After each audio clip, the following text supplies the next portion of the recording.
बता रहा है, उठा नहीं रहा है। बोला आएगा तो फिर मैं आपको बेल बजवा देता हूँ। कहाँ गया है?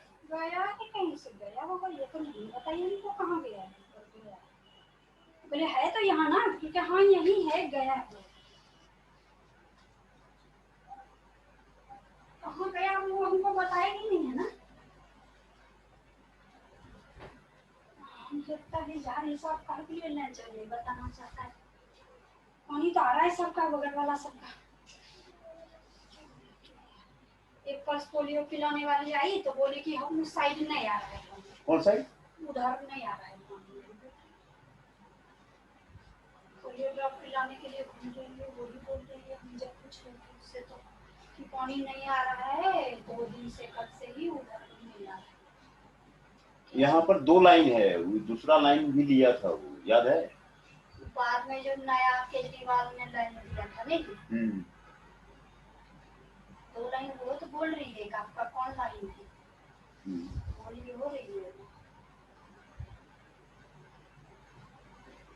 इसका भी आ रहा है, उसका भी आ रहा है, तो तो बोले हमारा उधर से लाइन है, तो वो नया वाला होगा उसका। ये वो जो ये कबाड़ी वाला जो था जो बेचा, वो बाद में नया करवा रहा था। जो हम पूछे तो बोला केजरीवाल का यही बोल रहे थे, करवाना है फ्री करवा रहे हैं, करवाना फ्री बोल रहा था।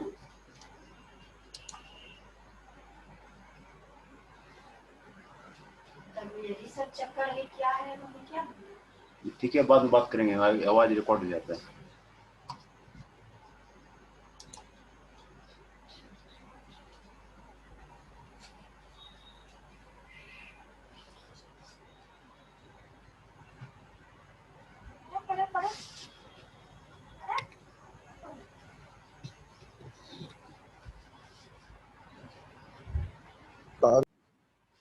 हाँ बताइए।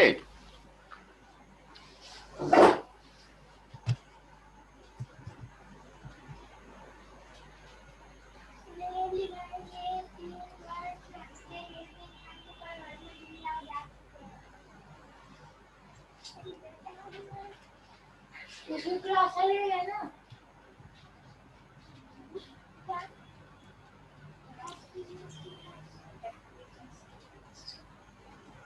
तो ना करे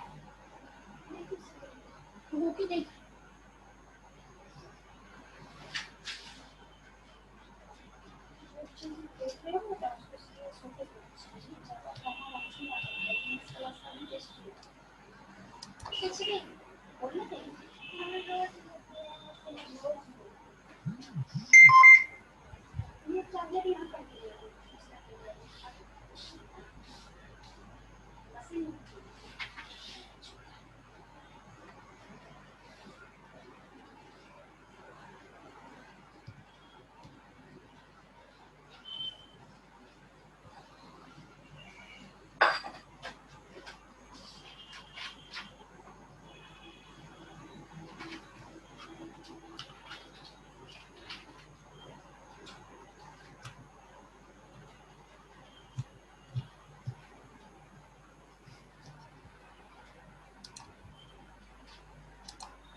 Today we discuss about the project managing risk.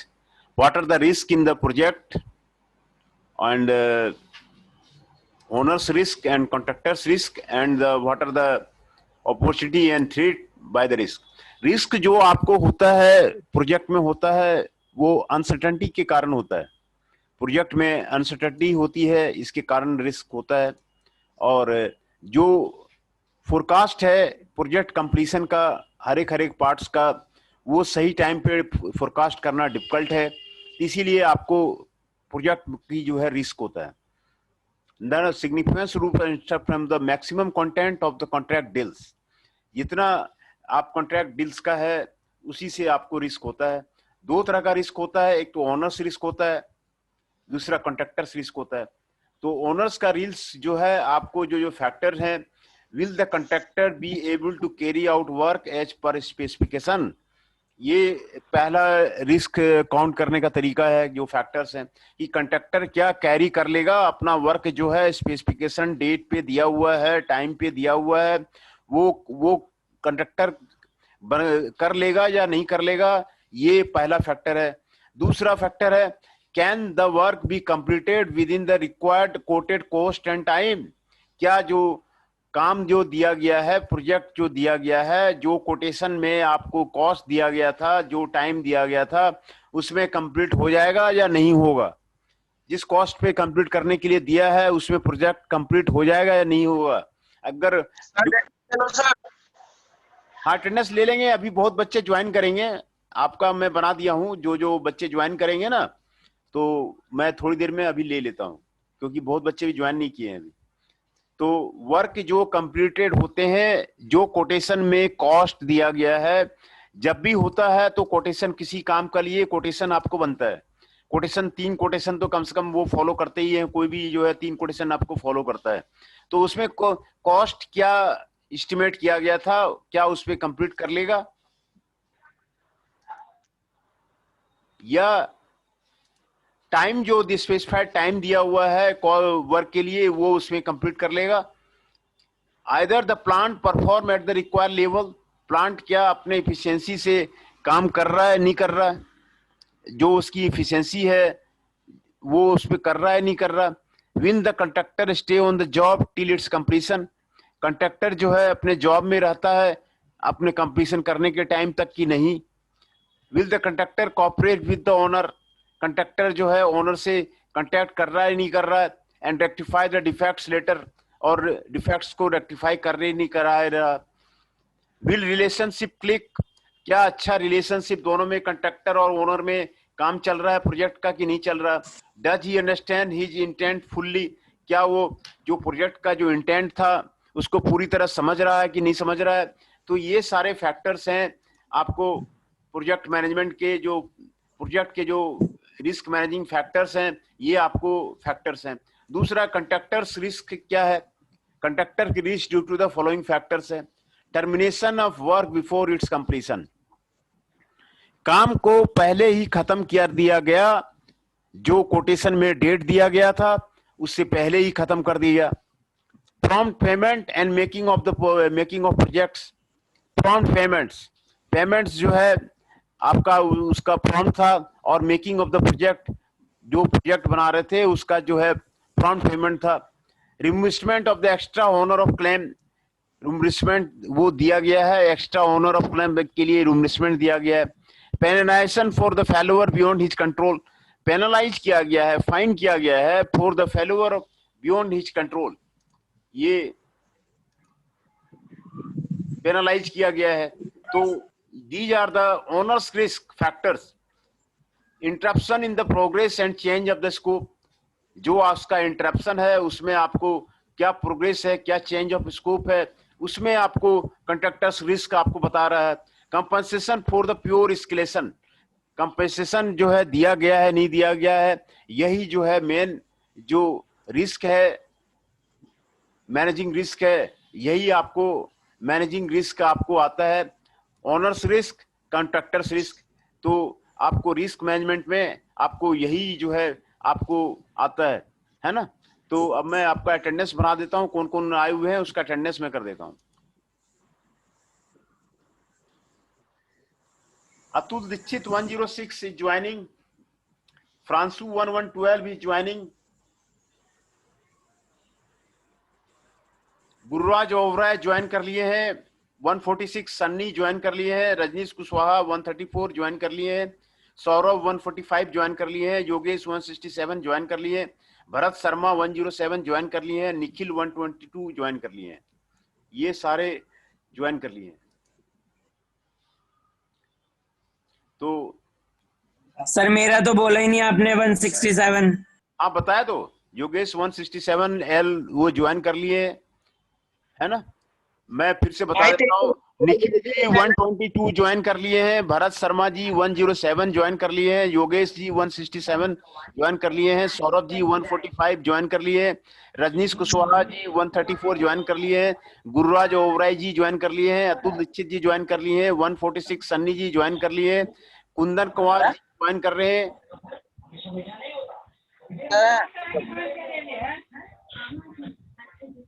Kundan Kumar ji join कर रहे हैं। तो ये सारे ज्वाइन कर रहे हैं।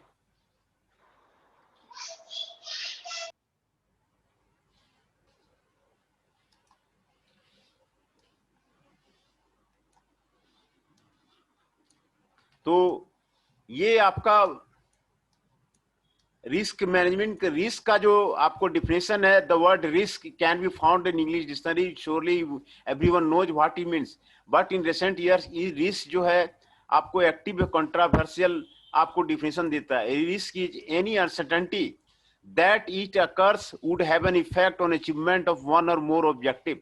किसी ऑब्जेक्टिव को करने में आपको अनसर्टेनिटी आती है, उसी को रिस्क बोलते हैं। Uncertainty in coming any of the job is known as the risk.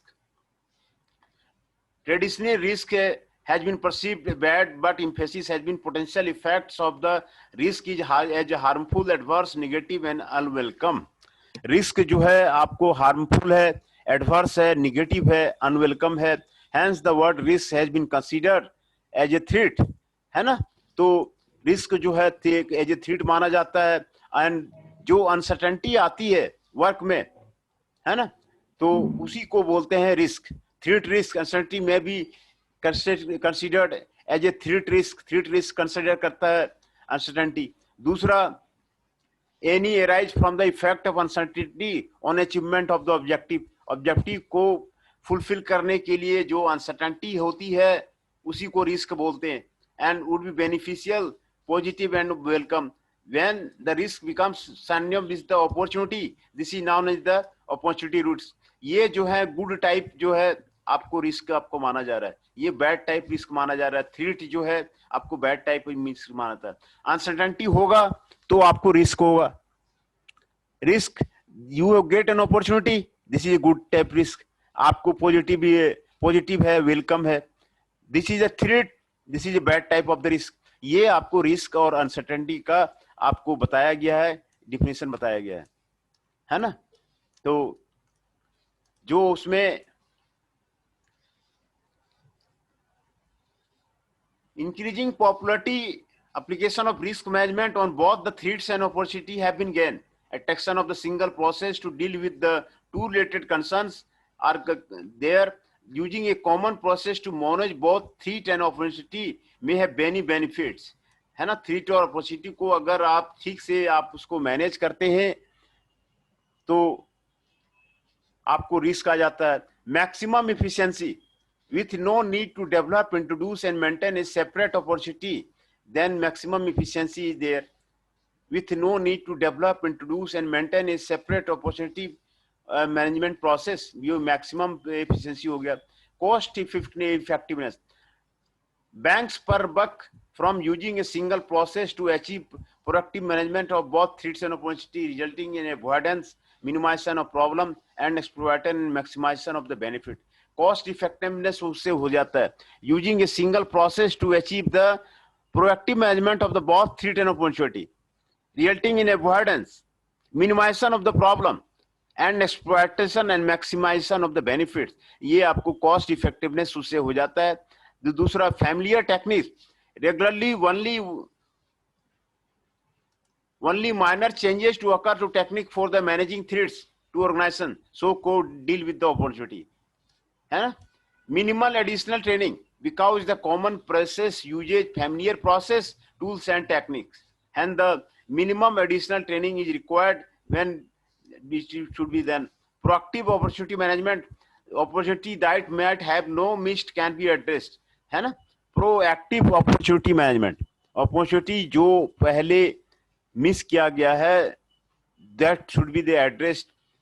More realistic contingency management, by including potential upside impacts as well as a downside, taking account for both overs and unders. ये दोनों को, overs और unders को ये account करता है ना. Realistic contingency amount हो जाता है. Increased team motivation by encouraging people to think creativity about ways to work together simpler, faster, more effectively. ये नाम ने जो है increased team motivation आपको कहलाता है.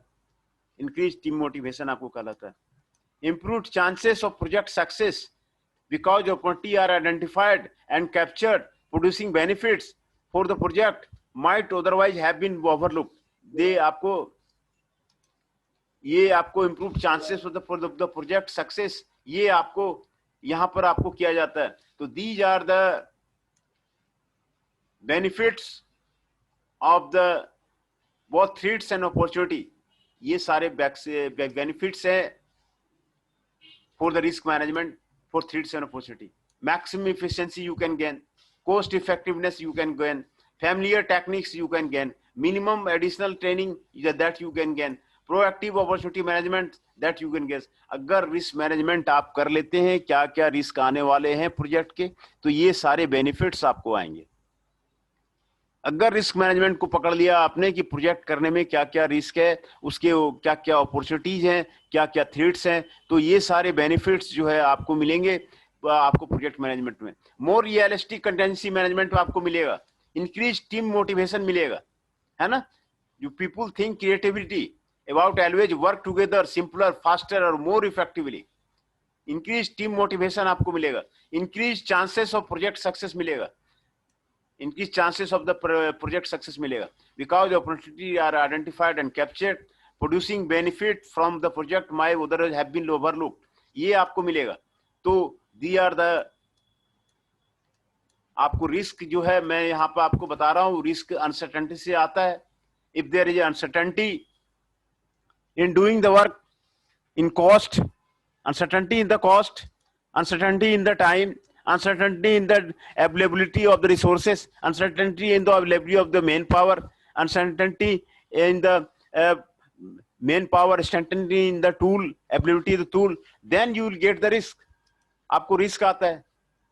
रिस्क में अगर थ्रेट मिलता है तो ये bad type of the risk है. अगर अपॉर्चुनिटी मिल जाता है तो ये good type of the risk है ना. ये आपको रिस्क मैनेजमेंट का आपको कॉन्सेप्ट आपको समझाया गया कि भाई रिस्क मैनेजमेंट जो प्रोजेक्ट मैनेजमेंट का जो रिस्क है वो कैसे जो है आपको किया जाए, है ना. प्रोजेक्ट मैनेजमेंट में रिस्क मैनेजमेंट कैसे किया जाए, तो ये सारे आपको एडवांटेज हैं रिस्क गेनिंग के. दूसरा,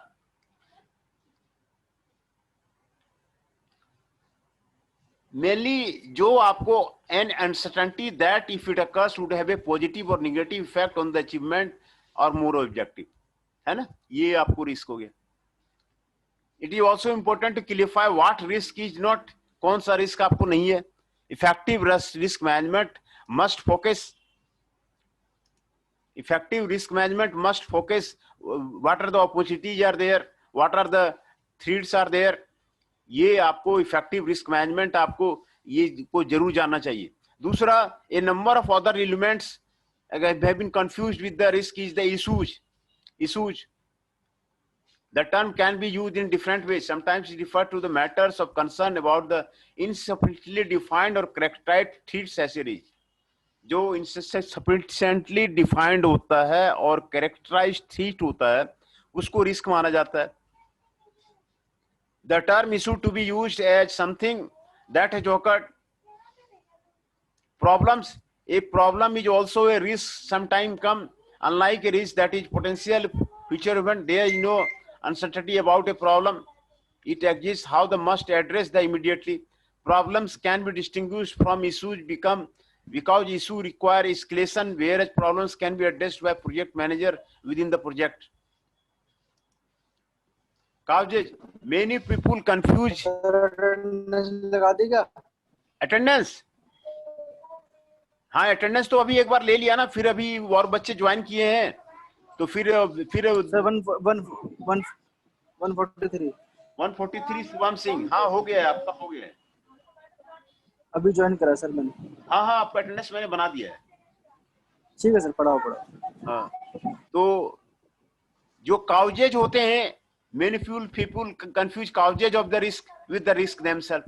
What are the causes of the risk are there? ये आपको ये जानना चाहिए कि भाई what are the causes are there risk का, है ना?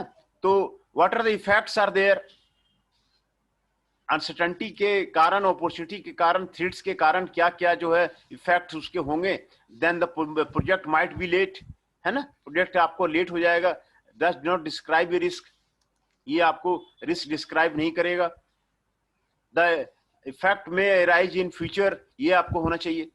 Using risk management on the project, project में आपको रिस्क मैनेजमेंट आपको जरूरी है, क्योंकि सीपीएम और पट में आपको बताया था मैंने, पट जो आपको बताया था कि उसमें मैंने यही बताया था कि बीटा डिस्ट्रीब्यूशन फॉलो होता है पट में, और उसमें आपको 3-4 टाइम एस्टिमेट थे, है ना, टाइम एस्टिमेट थे।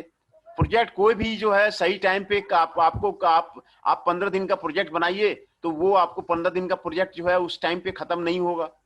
अनसर्टेनिटी इज देयर, डिटरमिनिस्टिक है ही नहीं, अनसर्टेनिटी मॉडल है ना। रिसोर्स एलोकेशन में भी आपने देखा था कि जो है वहां पर जो है पीपुल को मैनेज करते हैं, आप इधर चले जाओ, वहां पर इधर चले जाओ, तो डिफिनेट वे में आप जो है प्रोजेक्ट को हैंडल नहीं कर सकते। आपको रिस्क मैनेजमेंट हैंडलिंग आपको जरूरी है प्रोजेक्ट में, कि आपको रिस्क जो है आता ही आता है ना। बोलिए सन्नी जी, क्या कहना चाह रहे हैं? सन्नी जी बताइए। क्या कह रहे हैं? किसी का प्रोजेक्ट है सर? सन्नी जी क्या कहना चाह रहे हैं बताइए। अगर सर हमारा प्रोजेक्ट कंप्लीट नहीं हुआ तो? आप प्रोजेक्ट वही तो कह रहे हैं कि जो भी कोई भी प्रोजेक्ट है टाइम पे कंप्लीशन इट्स वेरी डिफिकल्ट। या तो वो पहले कंप्लीट हो जाएगा, है ना? Yes sir. और या फिर बाद में कंप्लीट होगा। आपने 20 दिन का प्रोजेक्ट बनाया, कोई जरूरी थोड़ी है कि वो 20 दिन में ही कंप्लीट हो, वो 18 दिन में कंप्लीट हो जाता है या फिर 22 दिन लग जाते हैं। तो ये टाइम की अनसर्टेनिटी है। तो ये टाइम को जो अनसर्टेनिटी पट में इसका प्रॉब्लम हम लोगों ने सॉल्व किया था, उसको पट में उसमें उसको निकाला था। 3 टाइम एस्टिमेट्स आर देयर। तो वही जो है, तो रिस्क मैनेजमेंट तो आएगा ही आएगा। तो रिस्क मैनेजमेंट जो आएगी, अपॉर्चुनिटी आएगी, थ्रेट आएगी। तो इसमें क्या क्या अपॉर्चुनिटी और थ्रेट है, तो ये आपको इसमें करना है। तो रिस्क मैनेजमेंट से आपको क्या क्या बेनिफिट हो रहा है, ये आपको यहाँ पर बताया गया। इसको what are the benefits from the risk management. अगर रिस्क मैनेजमेंट करते हैं, थ्रेट्स और अपॉर्चुनिटी को ठीक से डील करते हैं, तो you have gain the many benefits. Maximum efficiency you can gain with no need to develop, introduce and maintain a separate opportunity management process। अगर रिस्क मैनेजमेंट आप प्रोजेक्ट में कर लेते हैं तो आपको मैक्सिमम एफिशिएंसी मिलेगा, कॉस्ट इफेक्टिवनेस मिलेगा। कॉस्ट जो है थ्रेट एंड अपॉर्चुनिटी का आपको रिजल्टिंग इन अवॉइडेंस और minimisation of problem and exploitation and maximisation of benefit, ये आपको कॉस्ट इफेक्टिवनेस मिलेगा, है ना। फैमिलियर टेक्निक मिलेगा, requiring only minor changes to current technique, है ना सर। हाँ बोलिए। सर मैं कह रहा हूँ सर, एक बार दोबारा से एक्सप्लेन कर दो ये वाला पॉइंट। हाँ वही तो कर रहा हूँ, दोबारा ही कर रहा हूँ मैं। इसमें मैंने रिस्क बताया ना, तो एक तो थ्रेट से आता है, एक अपॉर्चुनिटी से आता है। रिस्क का जो आपको ये रिस्क आता है अनसर्टेनिटी से आएगा। अनसर्टेनिटी जब रहेगी आपको मेन पावर में, अनसर्टेनिटी जब रहेगी रिसोर्सेस में, रॉ मटेरियल में अनसर्टेनिटी रहेगी, डिलीवरी में आपका अनसर्टेनिटी इन द मशीनरी रहेगी, है ना, uncertainty in the main power रहेगी, तभी आपको रिस्क आएगा। रिस्क 2 तरह से आएगा, एक तो थ्रेट मिलेगा, है ना, कि काम नहीं करेगा। दूसरा अपॉर्चुनिटी भी मिल सकता है, अपॉर्चुनिटी मिलेगा। तो रिस्क के दो साइड हैं, थ्रेट है, अपॉर्चुनिटी है। अगर अपॉर्चुनिटी आपको मिलता है तो गुड टाइप रिस्क है ये, है ना। अपॉर्चुनिटी आपको मिलता है तो ये आपको गुड टाइप रिस्क है। अगर थ्रेट मिलता है तो ये बैड टाइप रिस्क है। यही आपको इसमें बता रहा है। और इसमें बताता है कि अगर आप रिस्क मैनेजमेंट कर रहे हैं मैनेजिंग रिस्क कर रहे हैं तो आपको ये सारे बेनिफिट हैं, ये सारे बेनिफिट हैं इसमें, है ना। थ्रेट्स और अपॉर्चुनिटी को अगर ठीक से मैनेज कर रहे हैं, दोनों को मैनेज कर रहे हैं आप, थ्रेट्स और अपॉर्चुनिटी को समझ लिए, प्रोजेक्ट को आपने समझ लिया है। पट में आपने पढ़ा था ना, 3 टाइम एस्टिमेट था, उसमें 3 टाइम एस्टिमेट था। तो कोई भी प्रोजेक्ट जो है आपको डिटरमिनिस्टिक नहीं है, डिटरमिनिस्टिक मॉडल नहीं है, ये आपको प्रोबेबिलिस्टिक मॉडल है, अनसर्टेनिटी का मॉडल है, अनसर्टेनिटी का मॉडल है, ये अनसर्टेनिटी का मॉडल है। तो उसको रिस्क में को मैनेज करने के लिए दोनों थ्रेट और अपॉर्चुनिटी को देखिए, क्या क्या थ्रेट्स मिल रहे हैं, क्या क्या अपॉर्चुनिटी मिल रहे हैं, तो आपको उसमें आपको मैक्सिमम इफिशियंसी मिल जाएगी, मैक्सिमम इफिशियंसी मिल जाएगी, कॉस्ट इफेक्टिवनेस आ जाएगा, है ना। दोनों को proactive management of the both threats and opportunity आप कीजिएगा तो रिजल्टिंग इन द अवॉइडेंस, आप अवॉइडेंस को हटा दीजिएगा, मिनिमाइजेशन ऑफ द प्रॉब्लम्स को मिनिमाइज कर दीजिएगा, and exploitation of the resources will be there, है ना, maximisation of the benefits will be there, cost effectiveness आपको आ जाएगा, मैक्सिमाइजेशन ऑफ बेनिफिट्स आ जाएगा। अगर आप रिस्क मैनेजमेंट नहीं करें तो आपको प्रॉब्लम है। रिस्क मैनेजमेंट जब आप कर रहे हैं, थ्रेट्स देख रहे हैं क्या क्या, अपॉर्चुनिटी देख रहे हैं क्या क्या है, तो आपको कॉस्ट इफेक्टिवनेस आएगा, है ना, resulting in the avoidance, minimisation of the problems होगा, एक्सप्लॉयटेशन ऑफ द रिसोर्सेस होगा, and maximisation of the benefit होगा, ये आपको होगा। फैमिलियर टेक्निक में requiring only minor changes to current technique for managing threats to organisation can deal with the opportunity, ये आपको deal करेगा। Minimum additional training will be required, उसमें training का आपको ज्यादा जरूरत नहीं होगा, they are the all familiar processes are there, rules are there, techniques are there, minimal additional training will be required for this purpose, proactive opportunity management will be there,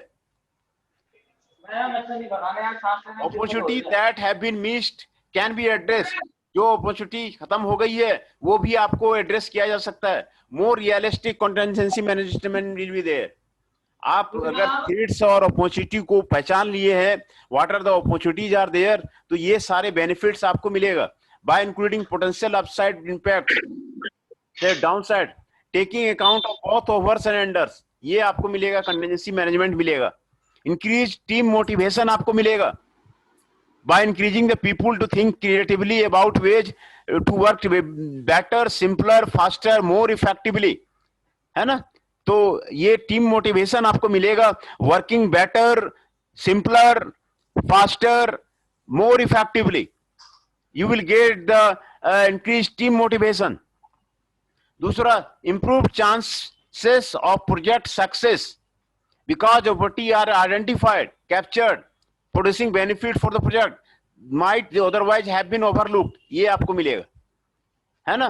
और इसमें आपको जो रिस्क है, आपको इसके number of elements of confuse with the risk must be treated separately, जो risk के साथ में आपको जो डिफरेंट फैक्टर्स हैं जो आपको यहाँ डील हो रहे हैं, तो आपको वो है एक number 1 issues, this different type of the issues are developed, more vague than a risk, in this case is volatility and resource availability or weather condition, these are the availability of the risk, these are the issues are there.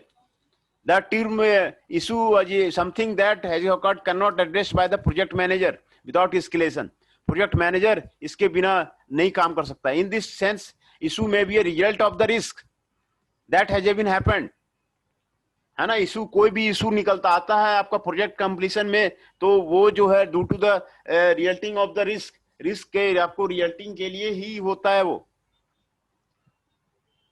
A problem is also a risk which time has come, unlike a risk that is potential future, there is no uncertainty about a problem, it exist how and must address immediately. Problems can be distinguished from the issues because issues require escalation, whereas problems can be addressed by the project manager within the project. ये आपको होगा।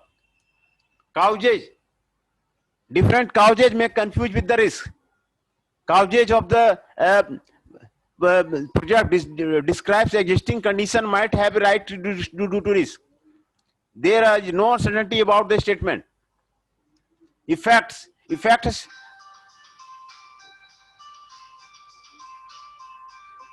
is also caused by the risk.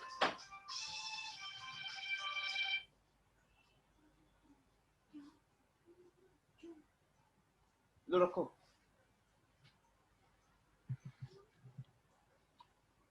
है ना, effects due to the causes. ये जो है आपका risk में आपको इफेक्ट जो है आपको आता है, which in fact only occur as a result of the risk that may be happened.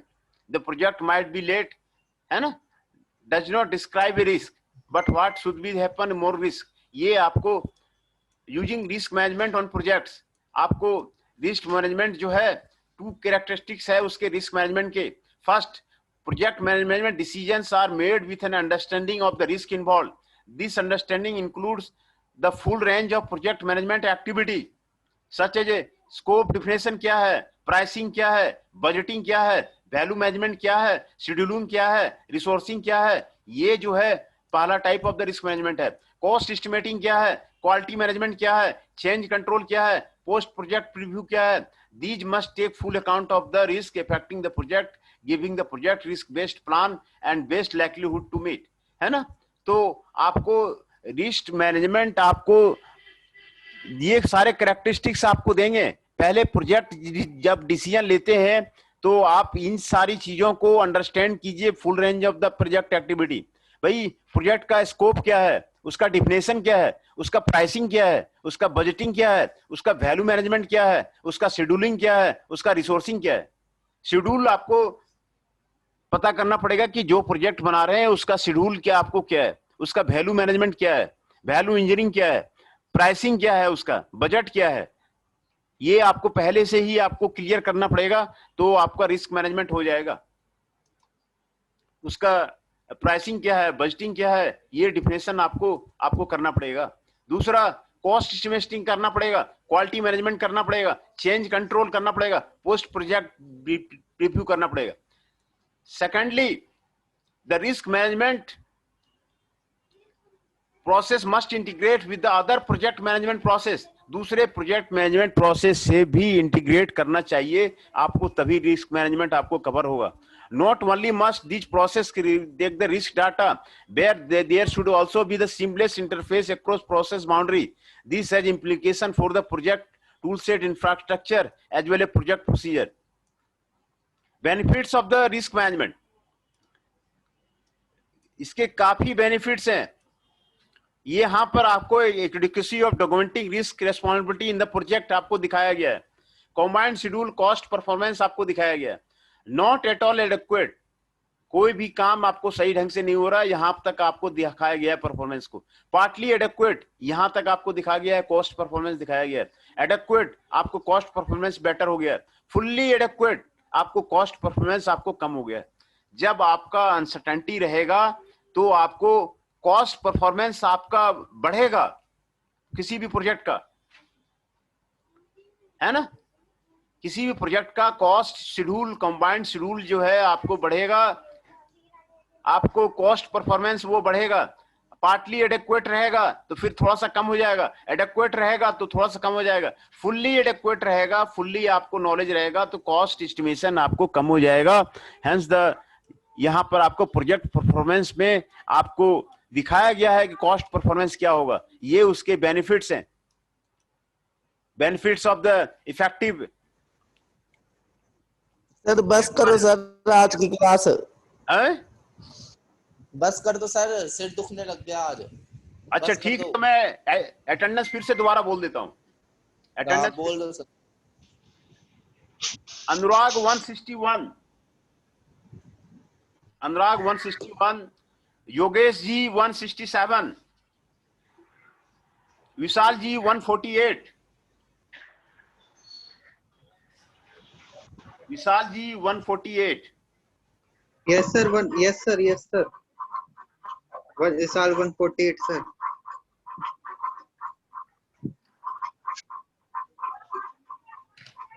Rajneesh Kushwaha 134, Purak Nagpal 133, पूरक नागपाल पवन 127, पवन 127, कुंदन कुमार 163, प्रांशु 1112,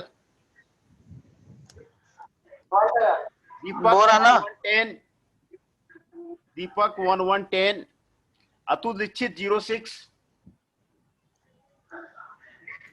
अतुल दीक्षित 06, अर्जुन देव 104,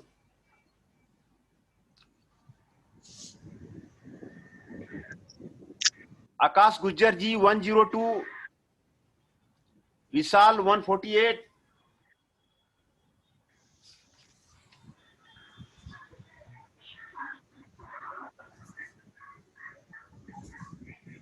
गुरुराज ओबराय जी 115, 146 सन्नी जी, ये सारे यस सर। ये सारे प्रेजेंट हैं। निखिल 120, सन्नी एब्सेंट है। निखिल 122, किससे कह रहा है भाई तू? निखिल 122, चिंटू 109,